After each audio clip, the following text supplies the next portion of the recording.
Cada 2 años se discuten candidaturas, se tejen estrategias, discursos, y la política se presenta como protagonista de un acontecimiento de importancia para el país. Todo esto acompañado por un sinfín de notas periodísticas que celebran el momento. ¿Cómo se eligen esos nombres?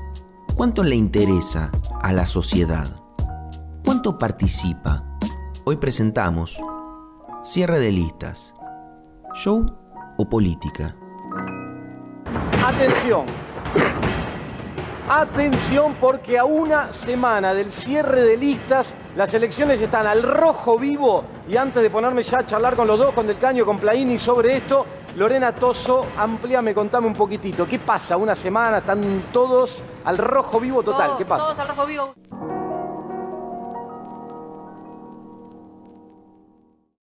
No hablen de política. No hablen de política. No hablen de política. No No hablen de hablen política. de política. No hablen de política. No hablen de política. No hablen de política. No hablen de política.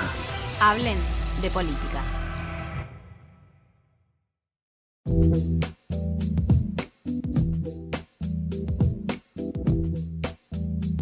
Una tradición, ¿no? Se ha vuelto una tradición cada 2 años, ¿no? Teniendo en cuenta que cada 2 años hay elecciones en Argentina, de vivir el cierre de listas como si fuese la final o un mercado de pases en el fútbol, ¿no?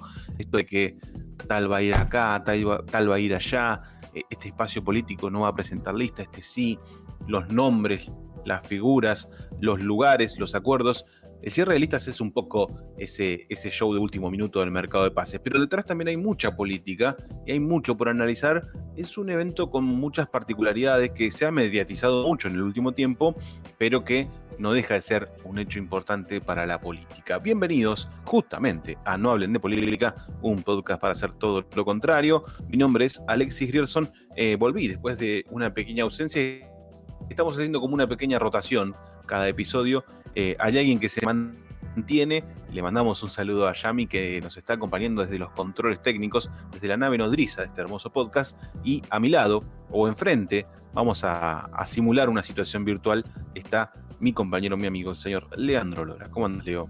Ale, ¿cómo estás? Como bien decías, le mandamos un abrazo grande a Yami, que nos está haciendo el apoyo técnico.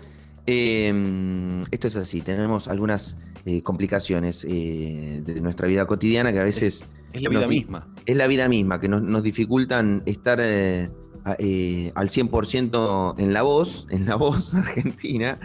Pero acá estamos para analizar, sí, un capítulo que a mí me resulta muy interesante por lo crítico que soy. Esto lo voy a tratar de desarrollar en el continuum de este episodio.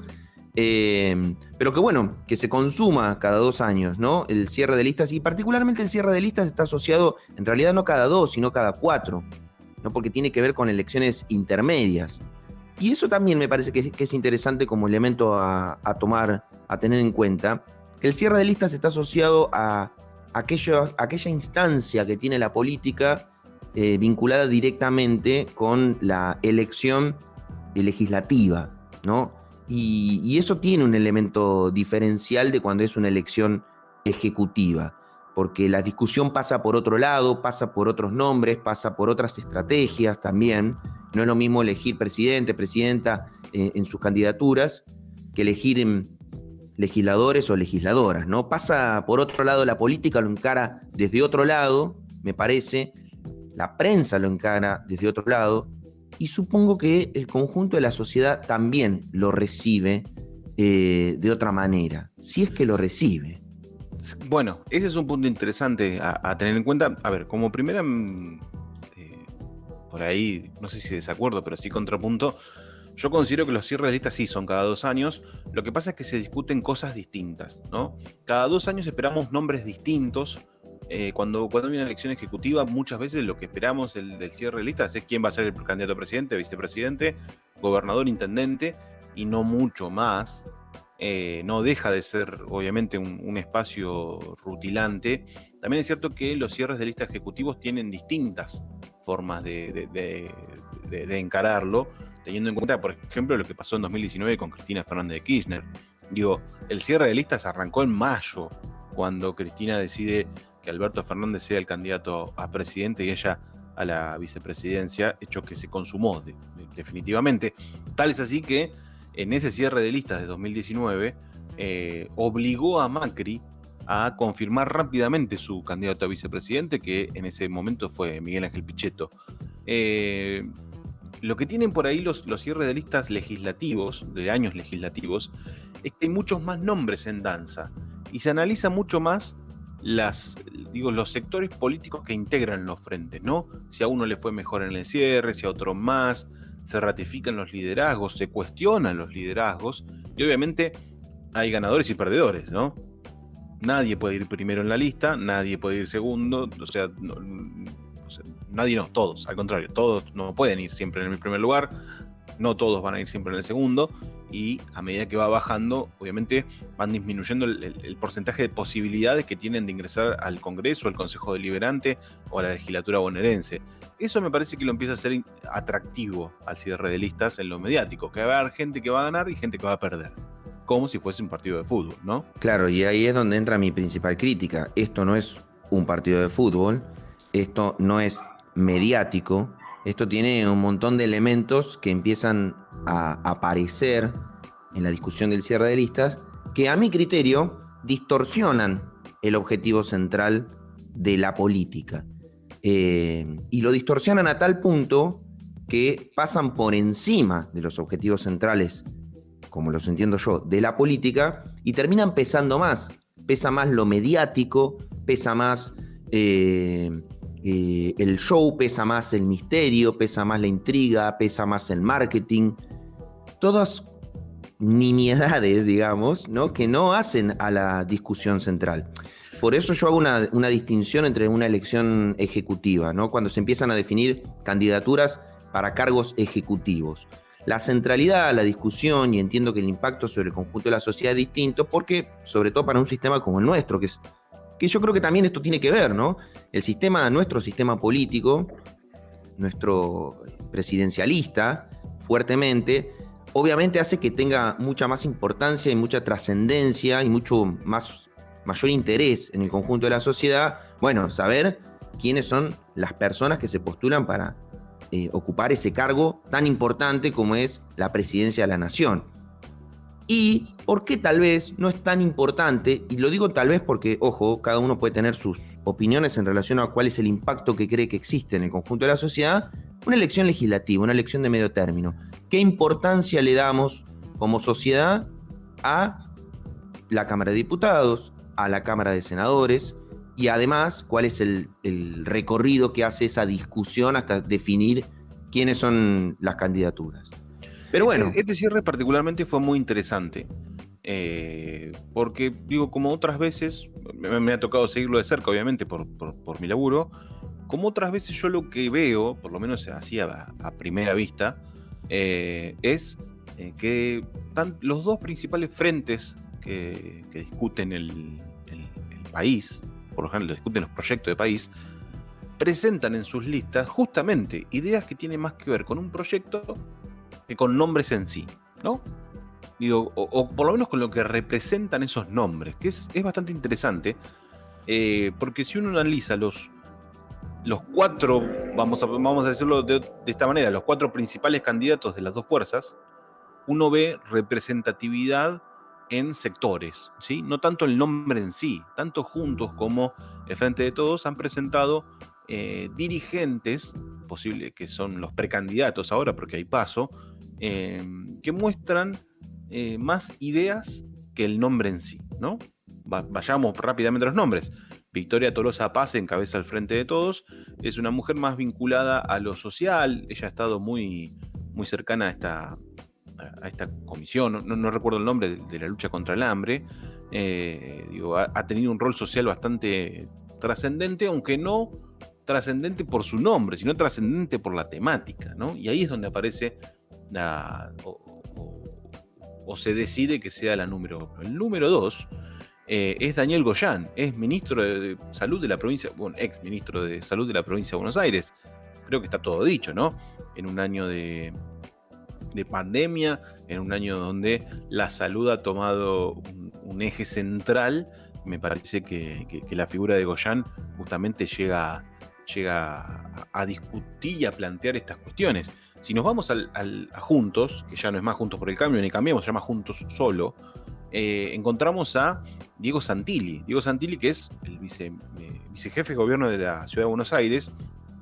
Y yo creo que Juntos va a mostrar a la Ciudad de Buenos Aires como el modelo a seguir, ¿no? Como ese faro político del que todas las ciudades, sobre todo de la provincia de Buenos Aires, quieren ser.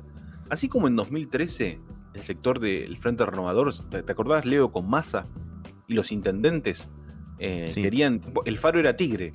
Ujú. ¿Te acordás que todo el mundo miraba Tigre, miraba el centro de monitoreo de Tigre, miraba el turismo de Tigre, la educación de Tigre? Bueno, yo creo que Juntos va a mostrar Ciudad de Buenos Aires como eso, no solo como un faro a seguir de modelo de ciudad, sino como un modelo a seguir por lo realizado en la pandemia.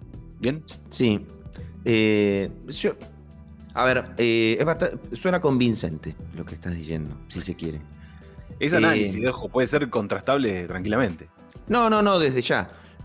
Lo que pasa que no deja de ser marketinero en el sentido de expresar ciertos ideales, si se quiere. Después, Claro. si el ideal está bueno o no, es una cosa. Yo insisto que acá, o sea, vos decís lo de Santilli.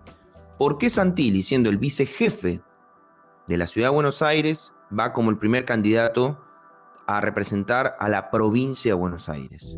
Y, Bueno, cuando también es cuando la respuesta es que es por la cuestión pseudo, o digámoslo así como medio sin demasiada profundidad en el uso de las palabras, una cuestión aspiracional, es como decir, bueno, que el pueblo de la provincia de Buenos Aires vea en Santilli ese deseo aspiracional de ser como, y la verdad que es como si te estuviese vendiendo un producto. Otra vez vuelvo al ejemplo del desodorante. Es como yo te vendo un desodorante que no importa tanto el perfume que podrías tener Claro, en tu cuerpo, el aroma. sino el aroma que podrías tener en tu cuerpo, sino más bien lo que produce el aroma, ¿no? Esto en la venta marketinera de cuando te venden un producto. No es tanto el producto en sí, sino los sentidos. Bueno, acá también, no es tanto Santilli en sí, sino los sentidos de Claro. la aspiración de ser como la Ciudad de Buenos Aires. Y la verdad que no me parece demasiado proyecto en sí. A mí me parece que hay más una discusión de proyecto político, personal, individual, que está asociado más a la reta. Digamos, es como, se utiliza como una escena de disputa política personal, más que como una escena de disputa de proyectos para la provincia de Buenos Aires. Eso es lo que me parece respecto de lo que ocurre con Santilli. Bien, sí. Y respecto de la lista del Frente de Todos, yo honestamente, Victoria Tolosa Paz es la presidenta del Consejo Nacional de Coordinación de Políticas Sociales. Además, Vos, sí. que haces fuertemente periodismo político, no sabías estrictamente cómo se llamaba este Consejo Nacional. Si vos no sabés el que se llama Consejo Nacional de Coordinación de Políticas Sociales, cosa que yo tampoco, porque lo estoy leyendo en estos momentos, la verdad que mucho no interesa que ocupaba ese lugar, porque evidentemente no es algo que se presente como sí, el conjunto de la sociedad va a decir, sí, porque ella es la presidenta de la Coordinación de Políticas Sociales y me parece que es un perfil. No, claramente no pasa por ahí. Distinto, sí, claramente el de Goyán, que su perfil es muy claro en el contexto en el cual está. Pero ¿sabes cuál sí me da la pauta en una discusión de proyectos? Y a mí me resulta interesante y está buenísimo que sea así, aunque puede ser polémico, que es que la presentación de la lista del Frente de Todos no hablaron quienes eran candidatos ni candidatas. Hablaron quienes representan en lo macro al proyecto político. Habló Sergio Massa, habló Axel Kicillof, habló al presidente de la Nación, habló la vicepresidenta de la Nación, ¿no? Las figuras más importantes del espacio político, ellas son las que encabezaron la presentación de las candidaturas y ahí se agotó, no hablaron el resto. Y a mí me gusta igual, un poco. No nos engañemos igual tampoco, porque digo, Juntos hizo algo muy similar. Digo, mal o bien, a ver, la diferencia entre Juntos y Todos yo creo que es que ahí sí hubo una presentación formal de candidaturas, pero por ejemplo en el acto de Juntos estuvo Elisa Carrió, estuvo Horacio Rodríguez Larreta, digo, estuvieron dirigentes que no tienen nada que ver y que representan también una forma de hacer política. Y también al asterisco de más allá de lo de Tolosa Paz y lo de Diego Santilli, yo creo que esa representatividad y todo lo que ronda el cierre de listas también tiene que ver mucho con lo que pasó con, por un lado, Santiago Cafiero y por el otro, con María Eugenia Vidal, ¿no? Digo, este intento de los espacios internos de que Santiago Cafiero sea el candidato, el jefe de gabinete de la nación, no solo por lo que representa, sino también por lo que deja, me parece que era muy interesante como análisis. Y lo que pasó con Vidal, ni que hablar. Digo, Vidal era número puesto en la provincia de Buenos Aires para ser candidata a diputada nacional y decidió trasladarse o hacer como un enroque con Santilli, irse a la ciudad de Buenos Aires y, por decirlo de una forma un poco decorosa, refugiarse en la ciudad de Buenos Aires, un lugar muy seguro para el PRO, de mucho confort, ¿no? Y empezar a construir otra cosa. Quizás ser la sucesora de Larreta en la ciudad de Buenos Aires, o empezar a construir una candidatura a la presidencia, aún con Larreta ya abiertamente decidido a buscar la presidencia en 2023. Digo, esos también son los otros análisis que rondan y que tienen que ver más con la rosca. Digo, y dejo un interrogante abierto. Digo, ¿es este show de roscas, de discusiones, la clave de la mediatización del cierre de listas? ¿Es como el momento eje a la hora de discutir la política que hace que la política sea más atractiva? ¿O realmente el cierre de listas es un show donde efectivamente se futboliza la política y donde estamos viendo pases de algunos a otros partidos, cómo quedan las listas y demás? Es un debate interesante que obviamente lo vamos a charlar en lo que viene en este especial de cierre de listas. ¿Estás escuchando? No hablen de política. Recordá que podés hacer un aporte económico a nuestro trabajo. Podés colaborar de manera mensual o hacer un pago por única vez todas las veces que quieras y puedas. No te olvides, esto es gratis y siempre lo va a hacer. Pero unos mangos nunca nos vienen mal. Solidaridad. Entrá en nuestras redes sociales y entérate cómo ayudamos.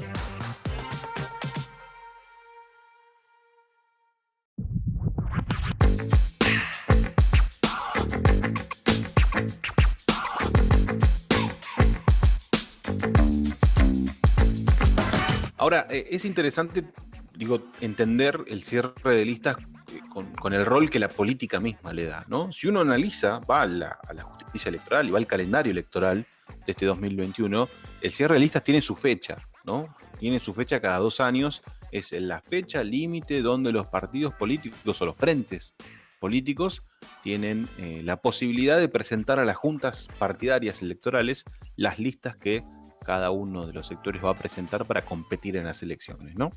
Digo, hay una formalidad también, una institucionalización del cierre de listas, lo que lo hace mucho más interesante. Digo, la política ha centralizado mucho esta fecha, ha puesto la mirada en esta fecha y en paralelo se ha mediatizado mucho. Ahora, digo, ¿hay alguna otra forma de dirimir las candidaturas? Digo, el cierre de listas es la única manera en la cual cada uno de los frentes decide quiénes son los candidatos y quiénes no, y quiénes tienen, mayor prioridad o se dan un lugar más alto y otros no. Vos, Leo, en ese sentido, ¿qué opinás y qué entendés? Digo, porque uno puede cuestionarlo, pero la fecha existe y la política cada 2 años la revalida e incluso le da como un bonus. Digo, el Frente de Todos discutió internas en este cierre de listas. Uno vio cómo se paró los sectores del Frente de Todos, mismo caso en Juntos, en estas fechas puntuales. Digo, ¿hay alguna otra forma de discutir las candidaturas? Yo creo que sí. A ver, para mí es malo, el sistema es malo. Quiero empezar por ahí. Para mí... sin dejar nada de duda. Yo creo que con la edad me voy poniendo cada vez más crítico, no sé por qué. No sé si es una cuestión... Mira, voy a hacer como una autorreflexión, que me parece que puedo aportar.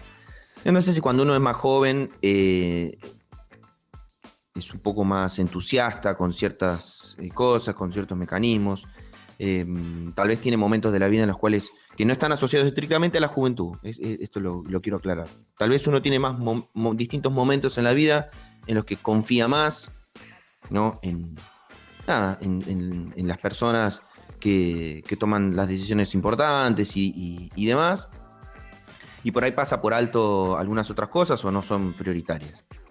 Pero honestamente, digamos, en este último tiempo, yo siento que a la política le hace falta más pueblo, por así decirlo, de alguna manera. Pueblo en el sentido amplio, ¿no?, de la palabra. A veces a veces no, o sea, la veo muchas veces como una suerte de casta cerrada de la política y que termina siendo un elemento de autodestrucción. Porque la política, en definitiva, es y vive por y para el conjunto de la sociedad. Si ese conjunto de la sociedad cada vez es más ajeno a la política en sí, no importa cuán exitosos sean quienes estén adentro de esa casta, cada vez van a tener menor legitimidad. Porque el conjunto de la sociedad, que es para quien se supone que se trabaja, discute poco eso, forma poco parte de sus intereses cotidianos. Y algo que me pasa a mí mucho con los cierres de listas es ese círculo que se enciende. Y le digo círculo, me gusta la idea de círculo en esta imagen de algo cerrado, ¿no? Ese círculo que se enciende como gozando de lo que ocurre. Y es como una suerte de anteojera, ¿no? Una ceguera que existe en cuanto al show que habilita el cierre de listas, la intriga que habilita el cierre de listas. Y esto incluye en este círculo, obviamente, que a las personas que dentro del mundo de la política lo discuten, y por ejemplo al periodismo, ¿no? Es como esa retroalimentación entre esos dos sectores, tipo los políticos o la política, cierto sector de la política tiene un producto para venderle al mundo mediático, ¿no?, al periodismo político sobre todo, y el periodismo político también, cegado por esa apasionada efervescencia que le generan ese tiempo previo a la definición, juegan y es como un disfrute mutuo entre yo tengo información que a vos te va a interesar, uy, qué bueno, tiene información que me va a interesar y estoy reentusiasmado y te la cuento como si fuese una cosa reinteresante, y por fuera de ese círculo de goces mutuos está el conjunto de la sociedad que poco le interesa, es mi sensación, lo que están discutiéndose ahí. Y eso para mí es el principal problema, porque justamente a quien menos le interesa es a quien más le tiene que interesar. Y entonces lo que yo me pregunto es por qué la política no se pregunta cómo es que a quien más le tiene que interesar no le interese.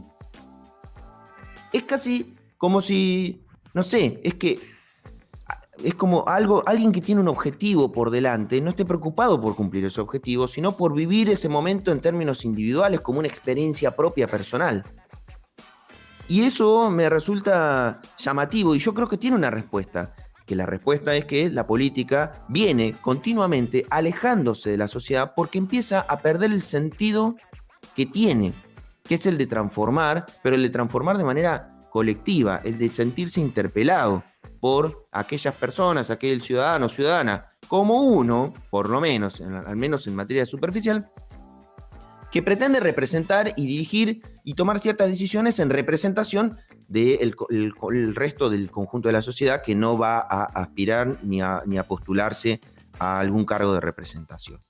Y eso hace que los cierres de listas sean un núcleo cerrado, ¿no?, de mucho misterio, de mucha intriga, de mucho secretismo, de poca discusión de proyecto, de mucho poroteo personal, individual, de te doy, te saco y qué sé yo, y al final el cierre de listas es la decisión de 3 o 4 personas sentados alrededor de una mesa donde el sentido colectivo y popular de la política no existe.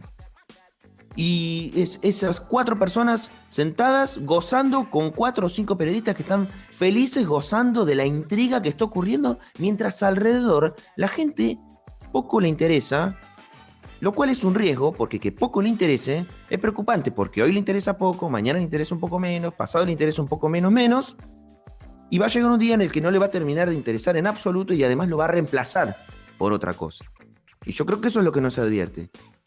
Ojo con un conjunto de la sociedad importante que reemplace la política por otra cosa que le resulte más interesante, más atractiva, más efectiva, ¿no?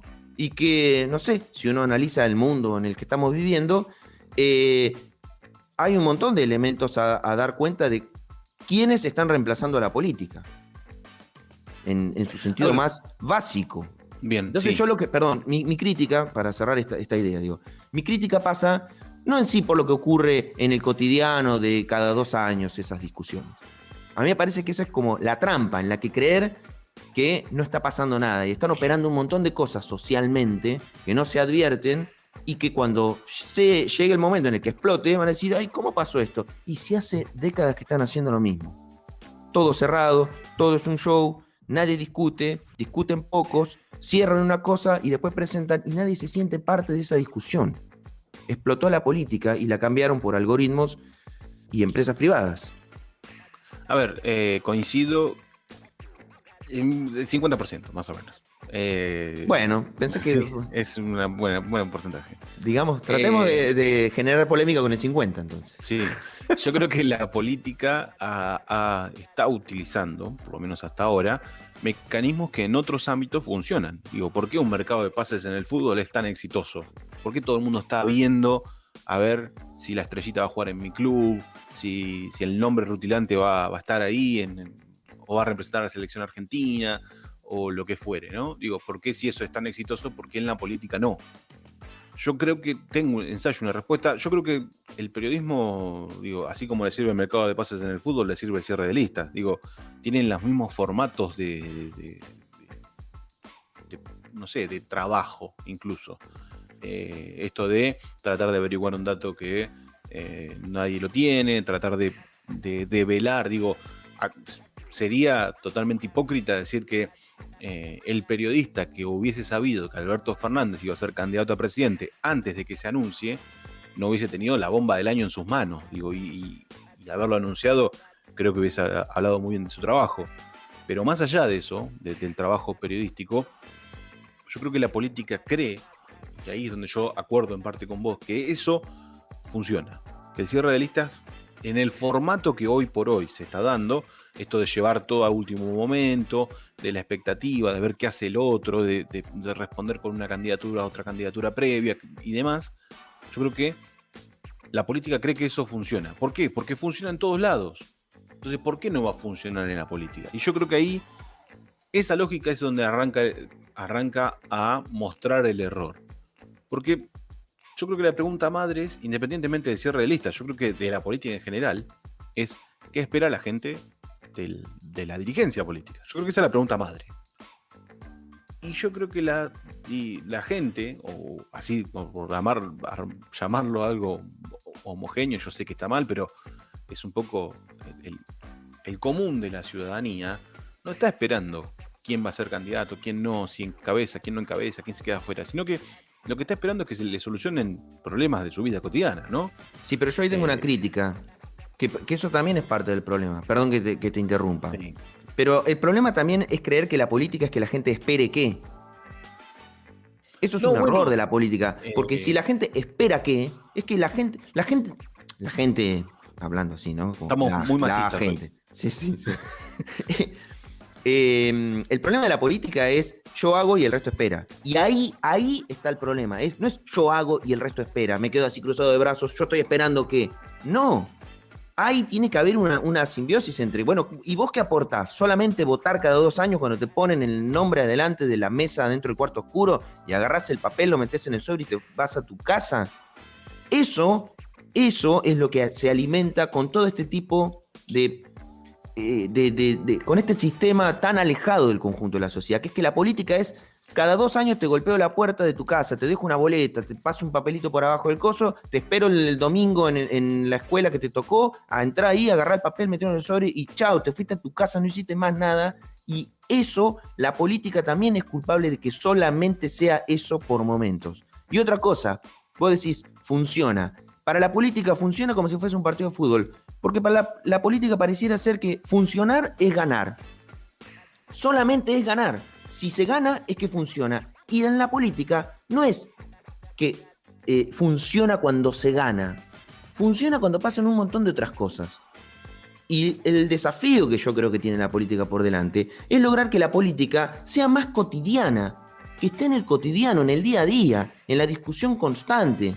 Y no es esto, que la gente viva aburrida, metida en un salón de debate, ¿no?, sobre distintos temas de la política en general.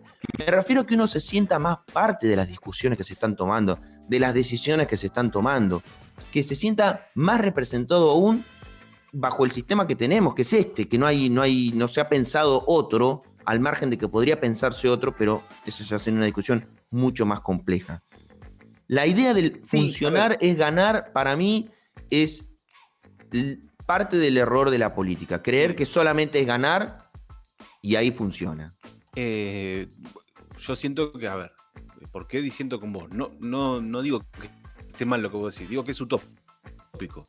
Porque si trasladamos la misma lógica a otros sectores que son los que estamos comparando el cierre de listas, digo, si Argentina perdía la final de la Copa América era un fracaso, ¿no? Y no dejaba de ser un logro que son muchos pibes que están entrando en el mundo de la selección argentina, además que hayan llegado a una final, la mayoría en su primer roce con el fútbol de élite internacional, ¿no? Yo creo que también hay una forma de esto del ser argentino, que yo creo que es lo que hay que cuestionarse realmente, y no estar reproduciéndolo, que yo creo que ahí es donde arranca el problema del cierre de listas, reproducir lógicas que generan resultados que después criticamos, ¿no? De todas maneras, yo creo que el gran desafío es encontrar un mecanismo que hoy por hoy genere dos cosas. Por un lado, que sea atractivo para la ciudadanía, y segundo, que discuta un cierre de listas, ¿no? Porque el cierre de listas es algo que tiene que pasar. Digo, en algún momento la política tiene que elegir a sus candidatos. Por ejemplo, en la lógica de los partidos políticos tradicionales, esto se dirimía en internas, en las internas partidarias, ¿no? Esto que, puertas para adentro, los afiliados de los partidos decían, bueno, hay dos líneas internas que impulsan a estos candidatos, vamos a elecciones. Y el que ganaba, por lo general, no imponía su lista, pero sí tenía potestad para elegir. Hoy los liderazgos se construyen de otra forma, mucho más personalistas. Digo, esto de Cristina es la que manda, esto de toda la discusión en Juntos por el Cambio, de que Macri era el líder, no era el líder, quién decide. Quedó claro que Larreta está construyendo un liderazgo de cara a lo que viene. Tienen otras formas, otras lógicas de hacer política en Juntos, esto de, por lo general, el líder es el candidato a presidente y pareciera que Larreta está generando eso. Pero yo particularmente creo que, insisto con lo que venía contando, ¿qué espera? Y insisto, no suena pasivo, pero sí suena a un análisis bastante interesante y que yo creo que la política tiene que hacer. ¿Qué espera la gente de la política? ¿No? Digo, uno dice, ¿espera que su dirigente sea candidato a presidente? Es probable, pero no pasa ni por cerca de la mayoría de los casos. La mayoría de los casos quieren que le resuelvan los problemas de la vida cotidiana. Porque justamente cuando eso no pasa, a los primeros que acusan es a los dirigentes políticos, ¿no? Esto es decir, no llego a fin de mes, ¿pero qué? Y Alberto Fernández que me aumente los impuestos y me sube la nafta. Digo, también hay que tener ese ojo en analizar lo que la gente ha construido de lo que espera de la política. Y espera básicamente esto, que no le aumente los impuestos, que le facilite la vida, que le permita ir de vacaciones. Eso por ahí en un sector medio. En un sector alto, que no le cobren muchos impuestos, que lo dejen evadir tranquilo, que lo dejen hacer la plata con lo que quieren, que no le restrinjan libertades. ¿Qué espera la persona más pobre? Digo, que le den o que le brinden oportunidades que no tuvo nunca, o que le den algo que no tiene, ¿no? Entonces, si uno lo analiza, digo, en los conceptos que analizabas vos, me parece que es recontra válido. Ahora, siento que es muy utópico para la construcción de la ciudadanía argentina por la política y al revés. Y yo creo que ahí es donde hay un error más grande. Que uno vea que la ciudadanía construye prejuicios o conceptualizaciones de la política, me parece mucho más válido que la política se quede en esa zona de confort de decir, no, pero bueno, el vecino espera cada 2 años que Cristina sea la candidata y va y vota. Yo creo que, me parece que no están bien ninguna de las dos cosas, pero las responsabilidades de cuestionarse eso son distintas. Y ahí yo creo que la política tiene un enorme desafío. En este último cierre de listas, yo considero particularmente que se ha visto alguna respuesta a esto de empezar a entender un cierre no por los nombres, sino por las ideas y los proyectos y las respuestas a la gente. Veremos si es algo que se mantiene o si los personalismos harán que, por ejemplo, Cristina vuelva a ser candidata en 2023, que Mauricio Macri vuelva a ser candidato en 2023 y que se apuesta al nombre y no a la idea detrás del nombre. Sí, de todos modos, si ambos fuesen candidatos, hay ideas detrás de esos candidatos bastante claras, me parece, en ese sentido. Simplemente para cerrar, yo considero que sí, que tiene una alta dosis de utópico lo que yo propongo. Lo que pasa que me parece que si no, podríamos decir que ya está anulada la discusión, que así como está bien, y entonces listo, cualquier cosa que se proponga modificar lo que ya está es utópico, listo, así que esto es lo mejor que puede salir. No, yo no creo que... La utopía sirve para caminar, dijo. Sí, pero sin caer en esa que es, digamos, la más clásica definición, ¿no? Que señalaba Galeano del horizonte, que sirve para caminar, qué sé yo. La política tiene la principal responsabilidad, porque es la que decide jugar ese juego y debería ser más consciente de para qué juega ese juego. Entonces, yo, por ejemplo, cuando la Argentina discutió, la que lo hemos tratado en algún otro episodio, la reforma del sistema político donde se insertó la idea de las primarias, la discusión que hubo ahí, en términos teóricos al menos, ¿no? Era muy clara, muy concreta, es decir, la sociedad tiene que participar de la elección de sus candidatos, decía. Hay que acercar más la política al conjunto de la sociedad. Es decir, a mí lo que me apasiona de esa discusión es que tenía en cuenta, al plantear, acá hay que hacer primarias para que no haya tantos personalismos disueltos por ahí, que se junten, que puedan confrontar ideas y ponerse de acuerdo para armar frentes y que esos frentes se den de cara a la sociedad, que la sociedad pueda elegir cuál de las dos propuestas dentro de un mismo frente gane. Estaba el perfil, la idea de que la sociedad tiene que participar cada vez más.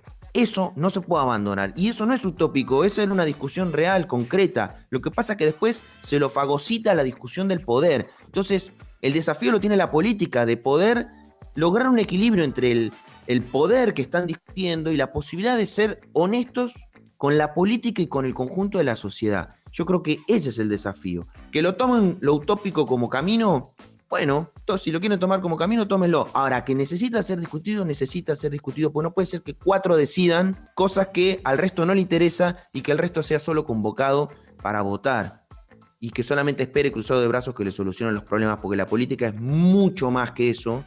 Y si solamente me quedo sentado de brazos esperando que funcione, cuando no funciona, tengo un solo culpable, un solo responsable y algo fácil de eliminar. Elimino la política y busco otra forma de que me solucionen mis problemas.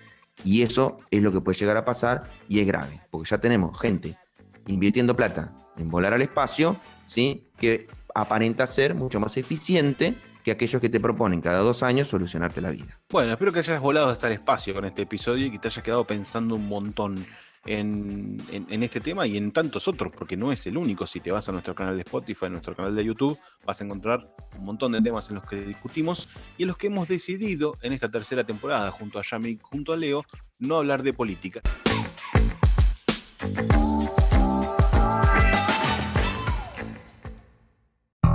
Si querés seguir hablando de política, podés sumarte en redes sociales. No hablen de política en Facebook, hablen de política en Instagram y @nohablenDePoli en Twitter.